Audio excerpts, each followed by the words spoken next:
지난 1년 동안 지내면서 감사한 세 가지 일들이 무엇인가 하나님 앞에 적어보자고 그리고 이렇게 내보자고 그랬습니다. 지난 한 주간 생각하면서 어떤 감사가 있으셨는지요? 한번 생각해 보았습니다. 여러 가지 많은 것 있지만 저도 세 가지를 한번 적어봤습니다. 첫 번째는 예수님 믿게 하신 것이 또 감사했습니다.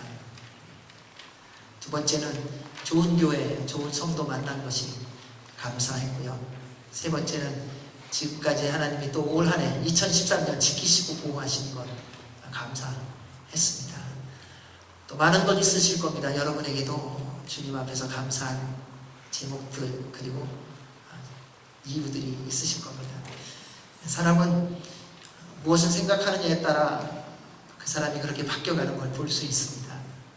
늘 감사하는 생각을 하면 감사하는 사람이 되어갑니다. 늘 기뻐하면 기뻐하는 사람이 되어갑니다. 늘 기도하면 기도하는 사람이 되어갑니다. 그것이 뿌린 대로 거두게 하는 하나님의 질서이기 때문에 그렇습니다. 가을이 되면 우리는 열매를 따기를 원합니다. 왜냐하면 봄에 심은 것이 있기 때문에 무엇을 심었든지 심은 대로 거두게 되겠죠. 사과나무를 심었는데 배가 열렸다. 그거는 정상이 아닙니다. 바나나를 심었는데 포도가 열렸다. 그런 일은 없다는 것입니다. 그래서 말씀은 무엇을 심었든지 심은 대로 거둔다고 말씀하셨어요. 우리 속담에도 콩 심은 곳에 콩 나고 파 심은 곳에 팥 난다고 합니다. 여러분 지난 11개월 한번 돌아보십시오. 무엇을 거두셨습니까? 여러분 그것은 올 연초에 우리가 무엇을 심었는지를 보여주는 겁니다. 내가 무엇을 심었는지는 그때는 어쩌면 못 모르고 심었는지 모릅니다. 그런데 시간 지나고 나서 거두면 내가 뭐 심었는지 알아요. 왜냐하면 열매가 내가 거둔 것이 내가 심은 것이 무엇인지를 보여주기 때문에요. 봄에 땀을 흘리며 벼를 심은 농부, 밭을 갈며 여러 종류의 채소를 심은 사람은 더운 여름이 지나면서도 쉬지 않습니다. 열심히 일합니다. 김을 맵니다. 왜냐하면 가을의 열매를 기대하고 있기 때문입니다. 그런데 그것으로만 열매 맺혀지지 않습니다. 아무리 열심히 애를 쓰고 김을 메어도 하늘에서 비가 내리지 않고 햇볕이 쬐어지지 않으면 열매는 맺혀지지 않는다는 겁니다. 우리가 노력하고 수고하는 건 당연합니다. 그런데 그 위에 꼭 있어야 되는 게 있는데 하나님의 은혜입니다. 그것이 이른 비와 늦은 비로 내려주시고 바람으로 햇볕으로 우리에게 은혜를 베풀어 주신다는 것입니다. 그때 하나님의 은혜로 말미암아 풍성한 열매를 맺는 것입니다. 근데 만약 우리가 하나님이 알아서 다 해주겠지 하면서 안 하는 사람이 있습니다. 봄에 씨도 심지 않고 김도 매지 않고 그럼 가을에 아무것도 거두지를 못합니다. 왜냐하면 심지도 않았고 관리하지도 않았기 때문입니다. 이것이 매일의 삶 속에서 우리에게 똑같이 적용된다는 겁니다. 학생은 1등 하기를 원합니다. 공부하지 아니하고 1등 하려고 하는 것, 그것을 뭐라고 말하냐면 도둑놈식보다 그래요. 일하지 않고 돈을 얻으려고 하는 것, 일한 것보다 더 많은 것을 가져보려 하는 것, 그것을 강도다 그렇게 말합니다. 왜냐하면 정당하지 않은 것이기 때문입니다. 운동선수 한번 보세요. 근육을 만들기 위해서 얼마나 애쓰는지 모릅니다. 근육 만드는 뭐 이런 것도 마시더라고요. 그리고 얼마나 아령 들고 바벨 들고 애를 씁니다. 그 열심히 노력한 결과가 근육으로 나타납니다. 여자들도 마찬가지더라고요. 아름다운 몸매라고 하는 그 기준에 만들기 위해서 밥도 잘 안 먹고요. 운동 열심히 하고요. 그리고 골라가면서 모든 것을 행하는 것을 볼 수 있습니다. 다 심은 대로 거두는 것입니다. 항상 열심히 일한 사람, 항상 신실하게 행한 사람은 과정 중에서는 어쩌면 잘 안 보일지 모릅니다. 저래 갖고서 저렇게 정직하게 살아서 저렇게 성실하게 살아서 뭐 되겠나. 근데 그것은 추수 때에 보면 알 수 있습니다. 여러분 지금은 누구도 알지 못해요. 그런데 열매를 거둘 때 되면 알 것입니다. 여러분 지금 인생은 우리가 누구도 판단하지 못합니다. 우리는 지금 본으로 판단합니다. 박사래, 사장이래, 회장이래. 그러나 그것이 다가 아닙니다. 우리 하나님 나라에 가서 하나님 앞에 섰을 때에 그때 거두는 열매가 우리 진짜 열매입니다. 지금 보여지는 것 소중한 것 같지만 그냥 사는 동안에 필요한 것뿐입니다. 그래서 옆에서 뭐라 그래도 또 성실하게 말씀대로 살아가야 합니다. 안 보는 것 같은데요, 진짜 다 보더라고요. 그래서 회사에서 가만 보세요. 어떤 사람이 자꾸자꾸 그 회사에서 인정받고 그리고 오랫동안 일할 수 있는가? 성실한 사람입니다. 여러분, 학교에서 선생님들이 공부하는 학생 안 보는 것 같죠? 점수만 보는 거 아니에요. 그 학생이 어떤 학생인가를 보고 있더라고요. 그리고 그 학생을 통하여 선생님이 더 가르치고 꿈을 이루어 가려고 한다는 것입니다. 사랑하는 여러분, 우리 내면의 사람이 아름답고 복된 열매를 맺으려면요, 얼마나 호된 훈련을 받아야 되는지 잘 생각해 보십시오. 여러분, 우리 다 한 성격들 하잖아요. 여기 뭐 나이가 어리다 그래서 성격 없는 거 아니더라고요. 우리 유스도 다 성격 있죠? 욱하잖아요. 나이가 들어서 나이가 많이 들어서 50이 돼서 60이 돼서 나는 고난을 겪어봤어. 그래서 부드러워지면 얼마나 좋겠습니까?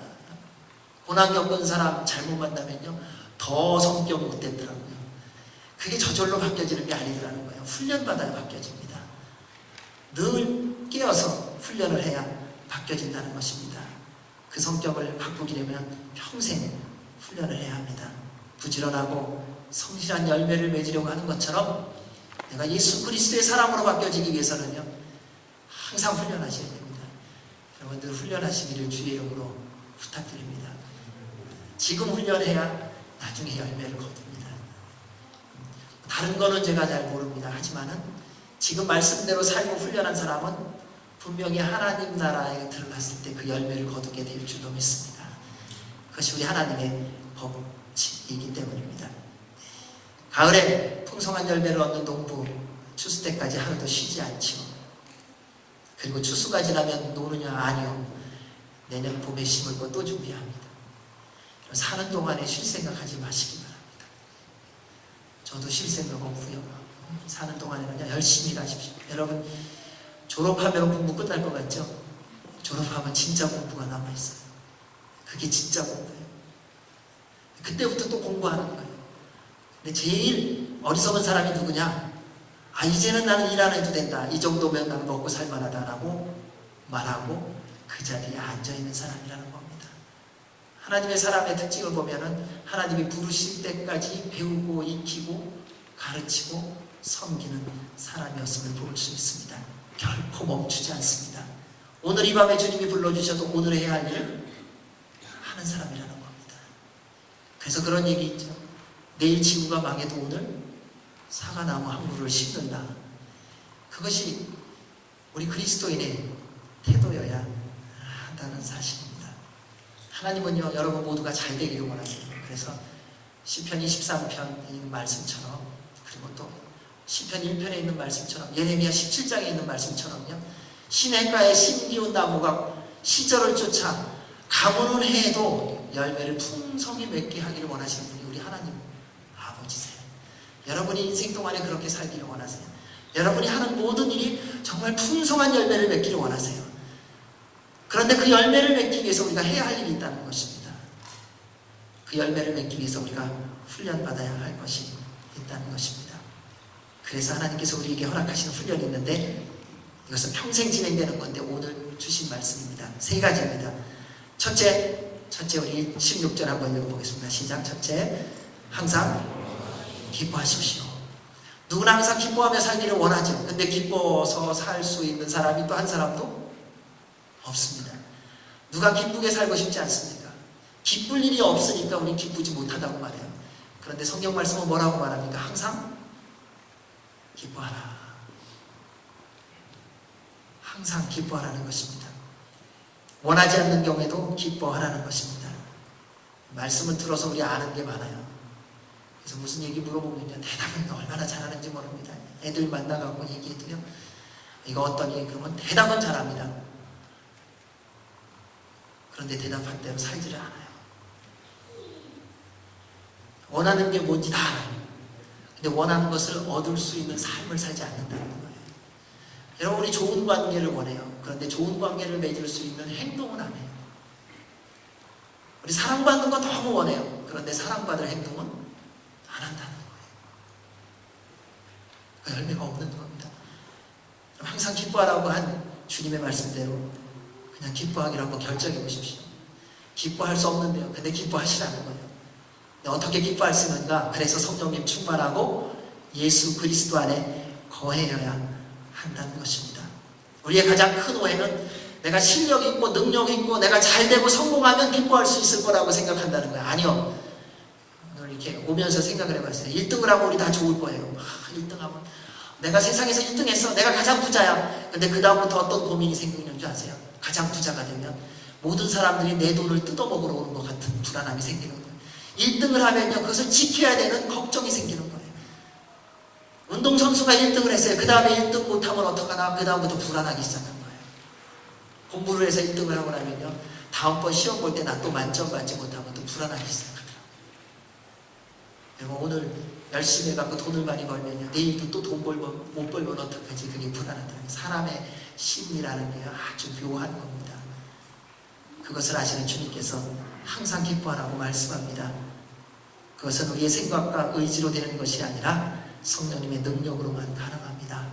그래서 사도 바울이 말합니다. 주 안에서 항상 기뻐하십시오. 근데 이 말씀을 하는 사도 바울이 어디 있었느냐? 감옥소에 있었을 때요.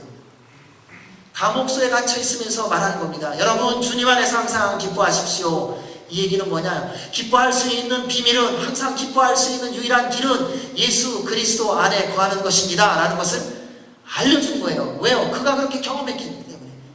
감옥에 있는데도 기쁜 것을 경험했기 때문에. 핍박을 받으면서도 기뻐할 수 있는 것을 알았기 때문에. 다른 사람들이 나를 오해하고 나에 대해서 이해하지 못해도 기뻐할 수 있는 게 무엇인지 배웠기 때문에. 그것이 바로 예수님 안에 거하는 것이라는 것을 알려준 것입니다.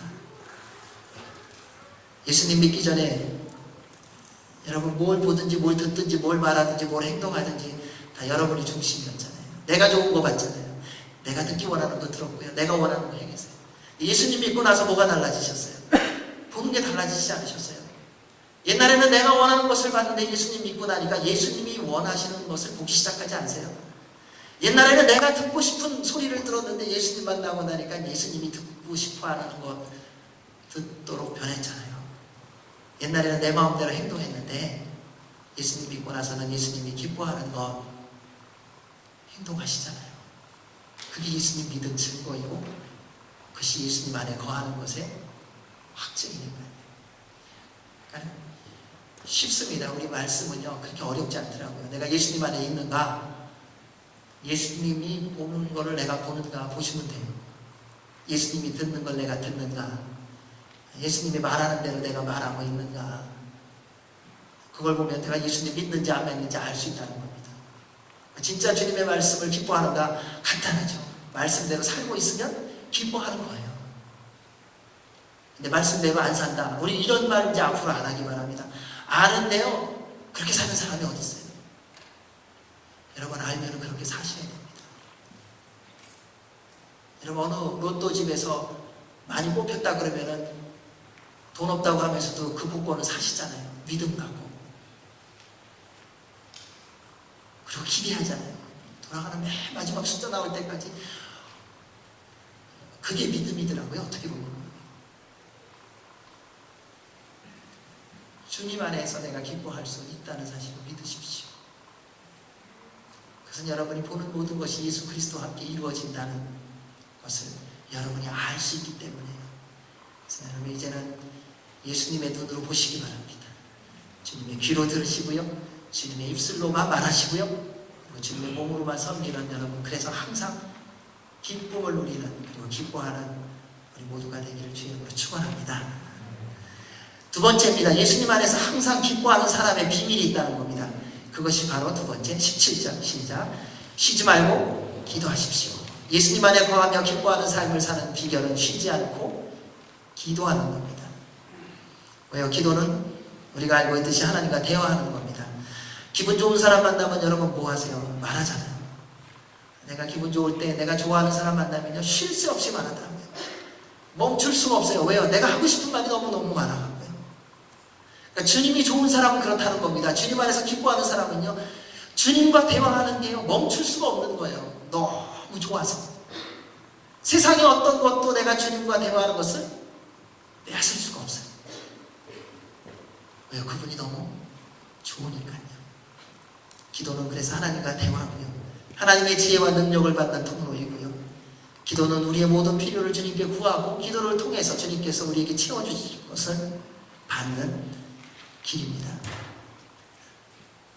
그리고 기도는 호흡이라고 말합니다. 호흡은요, 살아있는 사람은 다 하는 겁니다. 여러분, 예수님 믿는 그리스도인이라면 호흡하시기 바랍니다. 기도 훈련하십시오 이런 말보다요, 여러분 숨 좀 쉬세요. 어쩌면 그렇게 숨을 안 쉬는가 익숙한지요. 옛날에 그래서 그런 얘기 하지 않습니까? 물고기 얘기를 하잖아요. 어떤 물고기가 너무 육지에 가고 싶었는데 처음에는 1분을 육지에 내보냈어요. 그 다음에 2분.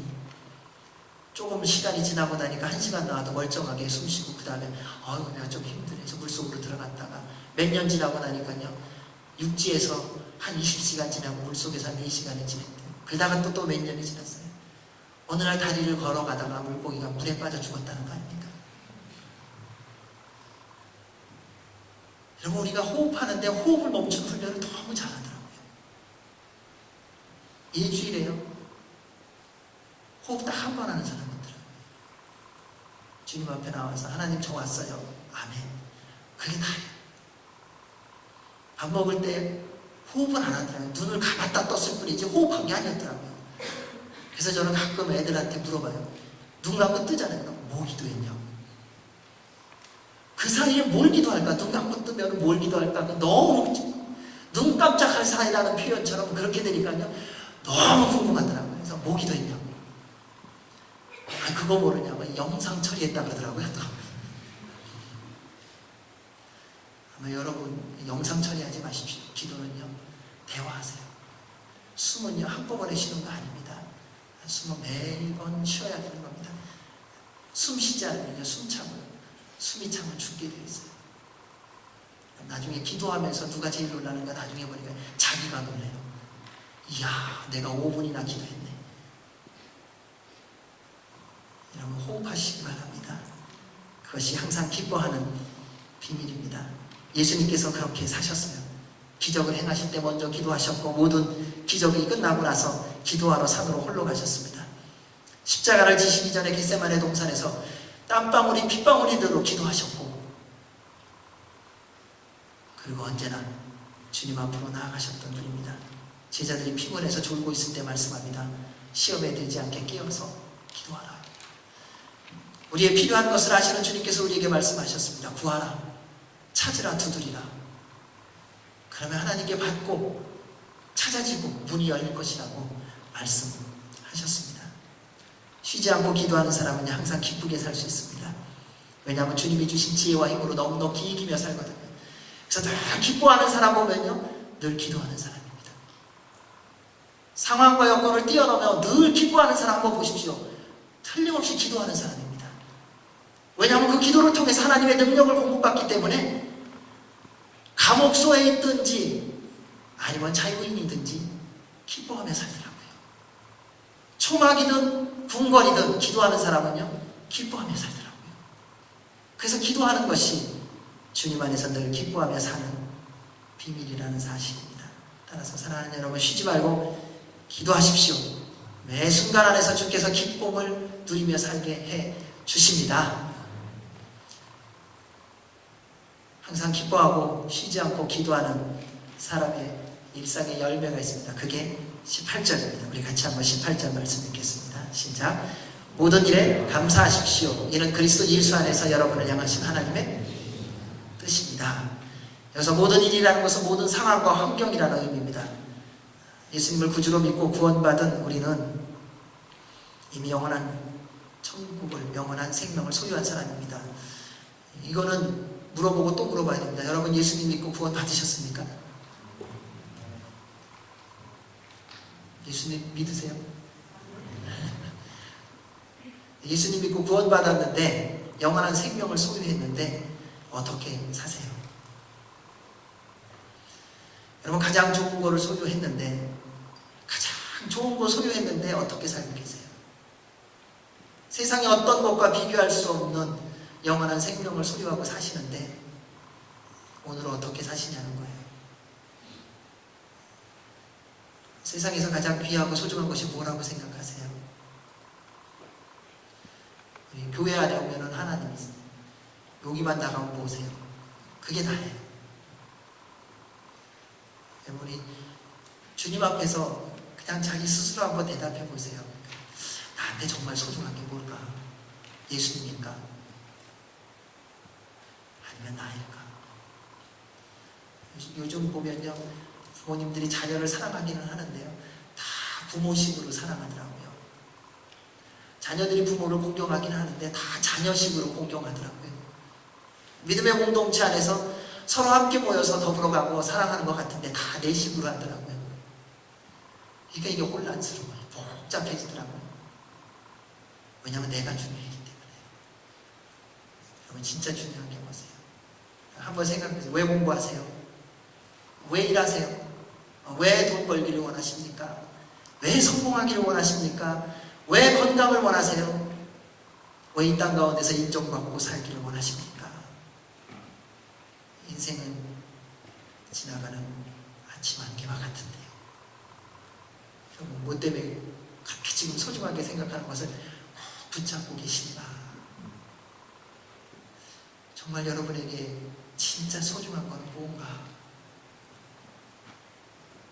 하나님이 우리 인생을 책임진다고 우리 믿고 있는데 진짜 중요한 게 뭔지 한번 생각해 보셨으면 좋겠습니다. 여러분 감사하는 삶을 살았을 겁니다. 부모님이 옷 사줬을 때 부모님께 감사했다고 하다고 말했겠지요.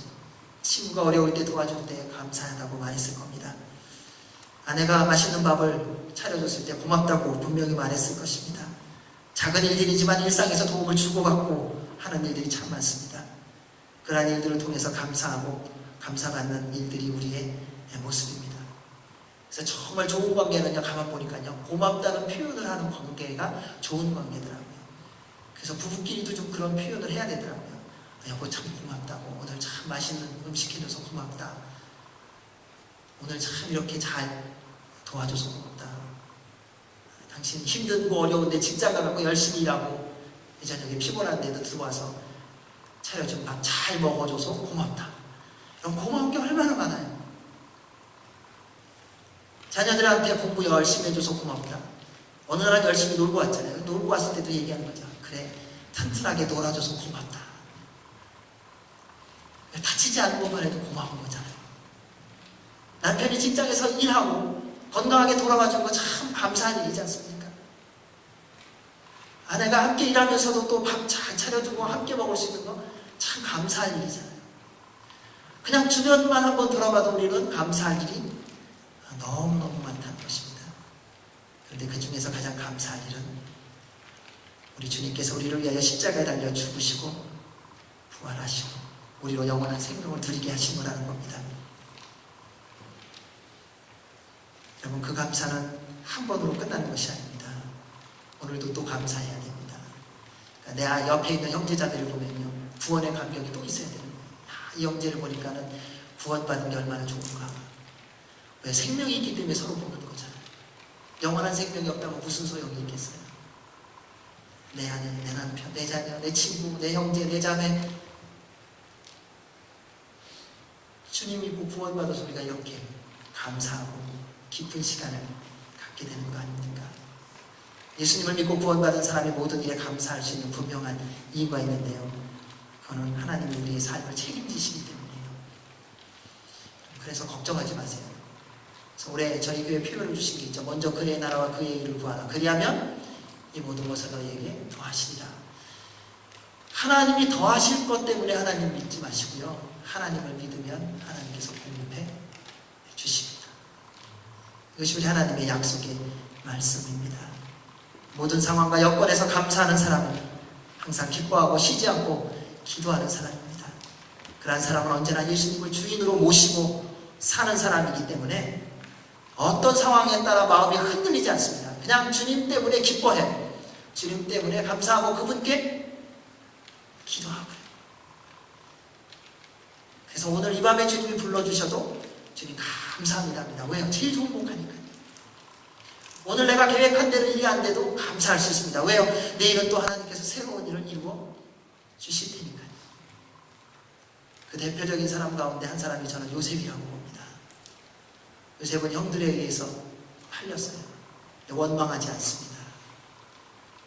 오히려 주님과 동행하는 삶을 살아갑니다. 또 오해를 받아서 감옥소를 갔어요. 또 원망하지 않습니다. 또 주님과 동행하며 살아갑니다. 그의 삶은 아마 감사하는 삶이었을 거예요.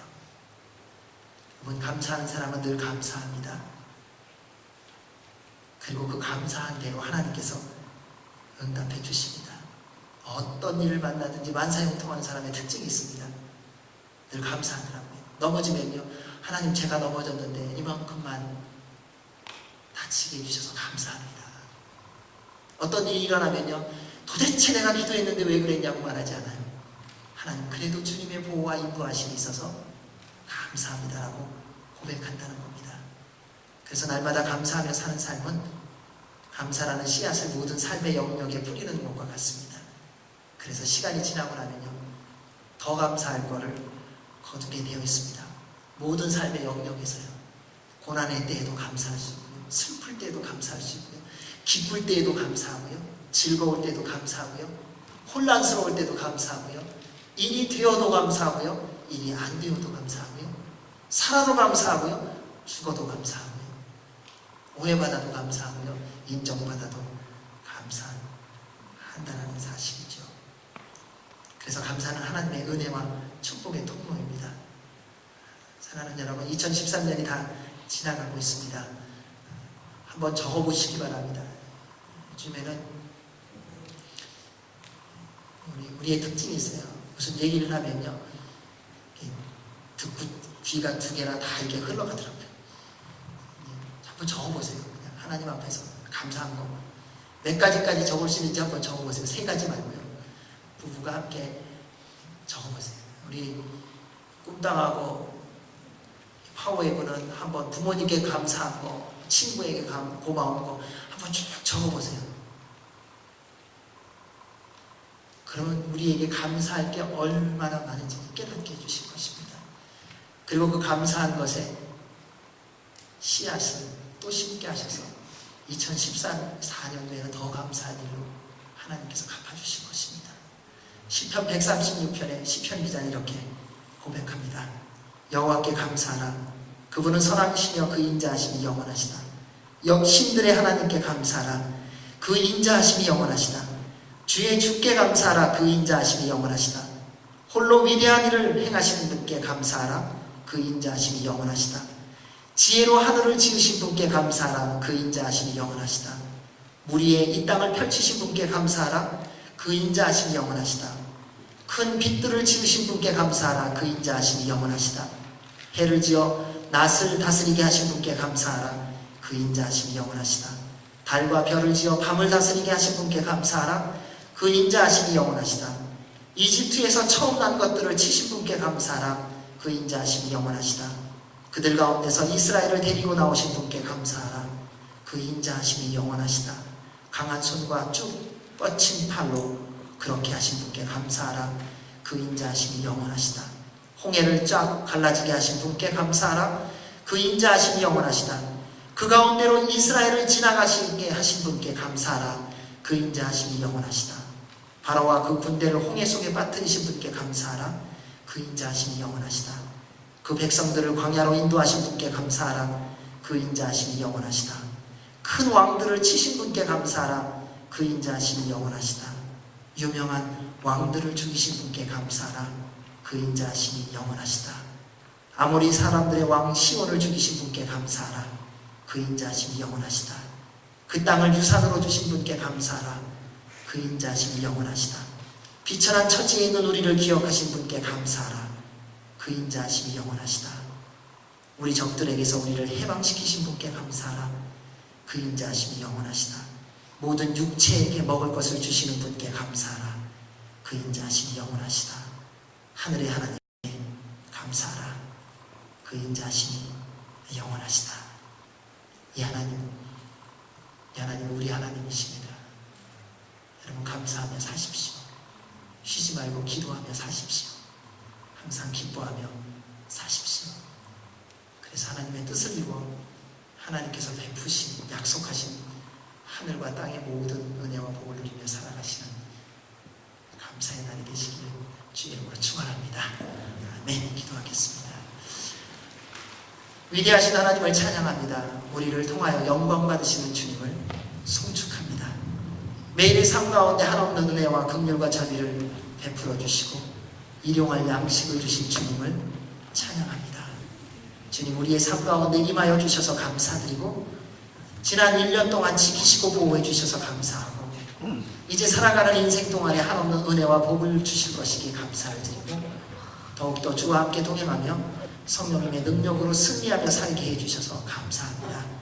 우리 남은 평생이 항상 기뻐하고 쉬지 않고 기도하고 모든 상황과 모든 환경에서 감사하는 삶을 살게 해주신 주님께 감사드리며 예수님 이름으로 기도하옵나이다.